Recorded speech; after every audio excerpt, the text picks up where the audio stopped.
Bom dia, pessoal! Estamos aqui começando mais uma aula de hoje. Hoje vamos falar sobre os autores da tragédia grega, meu povo. Vamos continuar, né? Dando continuidade às nossas atividades, às nossas aulas, beleza?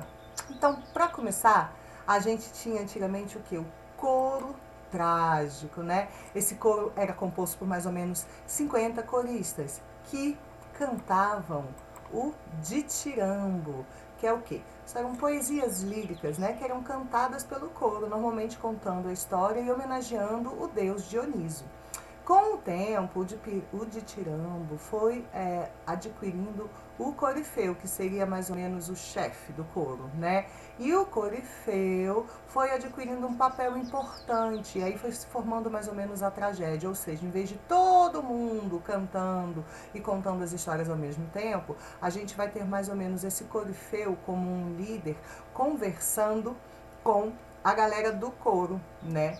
E aí a gente tem alguns. Aristóteles fala que mais ou menos aí vai se iniciar a tragédia grega, né? A gente fala também que ela se origina com Téspes, lembra da mitologia? Que ele vai representar mais ou menos esse mesmo papel, né? O papel do corifeu, ou seja, ele estava lá com todo mundo no coro, cantando e entoando canções e histórias, né, para Dionísio, e aí de repente ele sai desse papel, né, de corista e ele se torna o corifeu. E aí ele começa meio que conversar com o coro. Aí a gente tem o início das primeiras tragédias gregas. Nós temos aqui, eu vou pedir para vocês nessa videoaula, ela também vai ser um quê? Um exercício. Beleza, galera? Eu publiquei no roteiro de vocês a história de 3 dramaturgos gregos, o Ésquilo, o Sófocles e o Eurípides. O que eu vou pedir para vocês fazerem, sabe? Seguindo esse roteiro, daqui a pouco eu vou publicar também esse slide que eu usei nessa videoaula para vocês, tá bom? E aí vocês vão colocar, eu vou falar aqui, e de acordo com o texto de apoio, vocês vão falar os principais pontos desses dramaturgos. Poxa, professora, mas tem que decorar esses nomes? Tem, gente. Ésquilo, Sófocles e Eurípides, né? São os principais dramaturgos da tragédia grega. E realmente vocês têm que saber esses nomes. Principalmente Eurípides, que é o autor de Ifigênia e Aulis, o texto que a gente vai estudar porque cai no Pais, é a nossa obra do Pais, né? Mas os 3 são muito importantes, sabe? Então qualquer um deles pode ser tema de prova, não só agora no Pais 1, mas até futuramente no Enem. Tá? Porque eles marcaram a história do teatro mundial.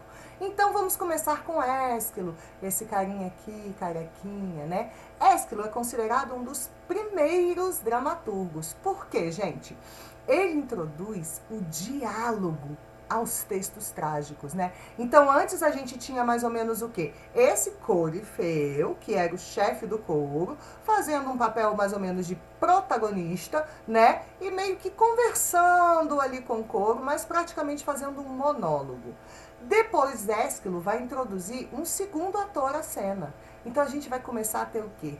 Diálogos, né? As cenas vão ficando mais dinâmicas, a gente vai poder ter cenas de amor, cenas de lutas, né? De conflitos, de embate, porque ali nós temos o quê? 2 personagens sempre em cena. Então Ésquilo é famoso por introduzir o diálogo, certo? Ao teatro grego e introduzir esse segundo personagem à história. Ésquilo foi autor de Prometeu Acorrentado, de Os Persas, entre outras peças muito importantes também para a época e para hoje em dia, beleza? E ele tem essa importância. Ah, uma curiosidade sobre Ésquilo, né? Falam que ele morreu, gente, vítima de uma tartaruga, sério. Falam que tinha uma águia, né, que era muito comum as águias pegarem os animais para comer, para dar para seus filhotes. Então que tinha uma águia voando com uma tartaruga, né, nas garras. E aí a tartaruga caiu em cima do Ésquilo e ele morreu de traumatismo craniano. Pesado, né, gente?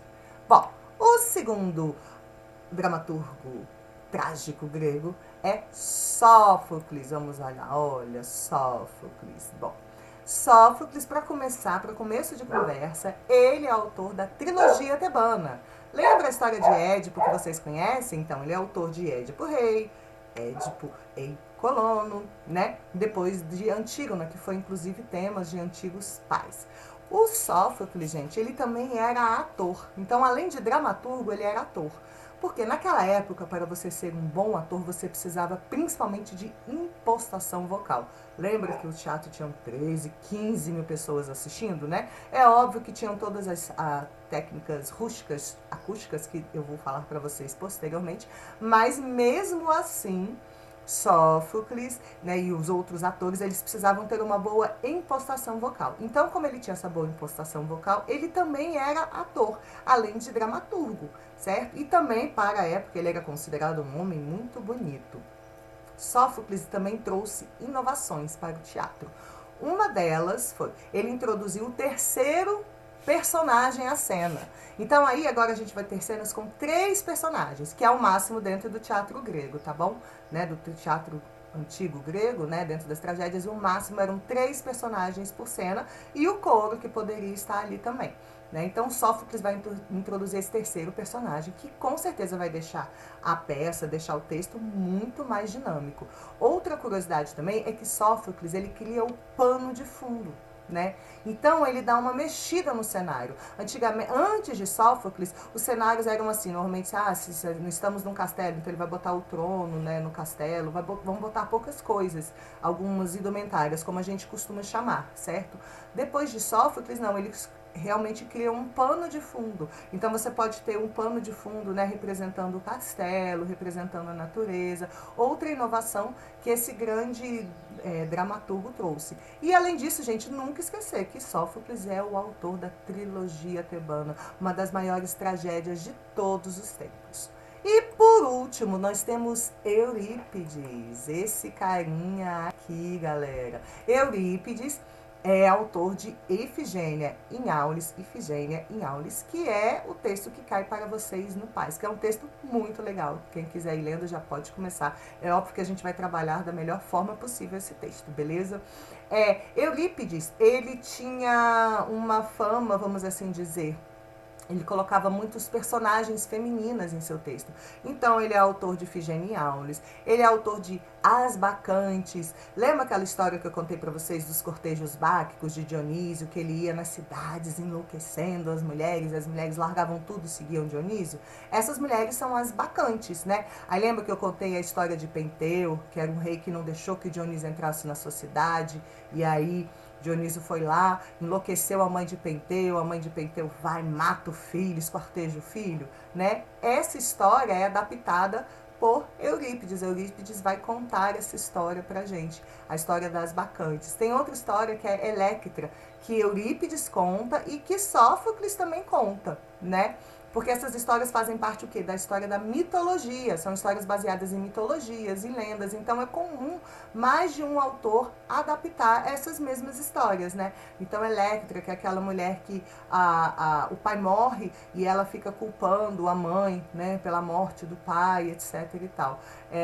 Então Eurípides, ele tinha muita presença da figura feminina em cena. E ele era o mais novo desses dramaturgos, sabe? Ele já competiu com esses dramaturgos em algumas competições, né? Dentro das grandes dionisíacas nós tínhamos as competições de tragédia, né? E os dramaturgos, eles ganhavam prêmios, ganhavam dinheiro, certo? E Eurípides já competiu, ganhou algumas vezes, outras não. Ele era o mais jovem desses 3 dramaturgos. E ele fez uma diferença, ele mudou um pouquinho o texto grego, sabe? Porque lembra que a gente estudou na semana passada a estrutura de um texto trágico, né? Então a gente tinha o prólogo. O prólogo era como se fosse mais ou menos o corifeu, que é esse chefe do coro, contando a historinha, né? Mais ou menos o que vai se passar ali naquela história.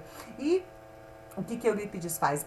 Ele pega esse prólogo, que era normalmente feito pelo corifeu, e ele transforma esse prólogo num monólogo inicial, normalmente que é representado ou pelo herói da história ou por algum deus, né? Então ele dá uma transformada, vai mexendo um pouquinho nas estruturas desses textos. Beleza, gente? Bom, por hoje é só, né? Essa aulazinha foi só mais ou menos pra gente introduzir esses 3 autores. Agora, vocês não podem esquecer de fazer o que eu pedi, tá? Eu vou disponibilizar esse slide para vocês lá no estudo.seb. Vocês vão pegar esses slides, né? Pegar com base também no texto de apoio que eu publiquei para vocês também no roteiro. Então vocês vão pegar esse slide, pegar o texto de apoio e em cada um, né, falar um pouquinho da história de Eurípides, falar um pouquinho da história de Sófocles, falar um pouquinho da história de Ésquilo. Beleza, pessoal? Então, por hoje é só. Um grande beijo.